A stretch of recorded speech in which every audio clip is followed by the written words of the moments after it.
अस्सलाम वालेकुम दोस्तों, तुसा दे पियो माय यूट्यूब चैनल भुट्टा साहब। अज जड़ा ना दोस्तों मैं मकई च खाद छटना पिया। मेरे वजन कने पहले यानी कि पानी तो लगा खड़ा ही, थोड़ी जी कुरी बची भी मैं हूँ खाद छटना पिया। तो इंदे बाद जरा ना पानी जिन्हें लगा पे उन्हें खाद छटने दे दें। अगर ज़मीन ज़्यादा कुली हुई तो खाद छटन का भी मसला बन सी, क्योंकि पानी लगा पिया हो तो बाद मसला बन दे, क्योंकि पानी दे तो पहाना तो खाद छटना। ये तो कुरी ज़मीन है, इहदे बड़ा आसानी नाल खाद छटी नहीं पिए। अगों हुण ये चलदे असी पानी वाली ये डेगी नो। हुण ये पानी लगा पे, पानी का फुल है क्यारा।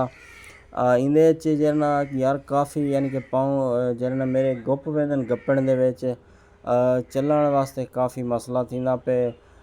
ये है कि असां तो ये गलती की है, पानी पहले ला दिते, लेकिन तुसां दोस्तें खाद पहले छटनी है, पानी बाद ते लावना है।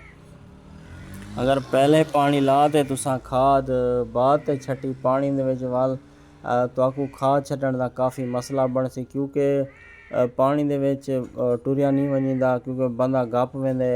क्योंकि पानी लगा पिया होंदा, ज़मीन नरम होंदी है, काफ़ी डेगी नोड़ मेरी जरना अद्धे अद्धे टांगे जरना लत्तां विच गप्पियां वजन पानी दे विच ते टुर भी नहीं सकदा मैं, काफ़ी यानी कि मुश्किलात थी नहीं पिए।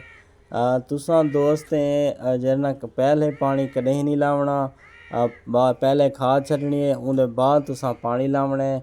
मेरे को तो गलती थी गई है, मैं बड़ा यार परेशान थी, क्योंकि पहली दफ़ा मेरे नाल काम थे ना। तो पहले मैं जरना खाद शाद छट गिंदा, उनके बाद पानी लेना मैं। तो ये कज़न है मेरा, वो पहले पानी ला देते, बाद मेरे को कॉल की भी पानी मैं ले बैठा मकई को, तू खाद गेन के जल्दी आ।